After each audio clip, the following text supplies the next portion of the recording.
Po ashtu, në vazhdim të këtij ajeti, Allahu Azza wa Jall i lavdëron besimtarët duke thënë walladhina hum lizzakati fa'ilun, dhe ata besimtar të shpëtuar janë të cilët japin zakat. Fjala zakat, vëllezër të dashur, do të thotë pastrim. Pastrim i raportit tënd me Allahun subhanahu wa taala. Pastrim i pasurisë tënde nga çdo gjë që ndoshta është përzierë në pasurinë tënde.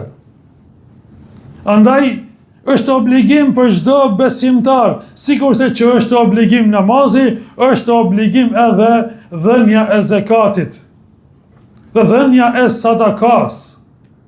Pejgamberi sallallahu alaihi wasallam zakatin dhe sadakan e ka quajtur edhe argument.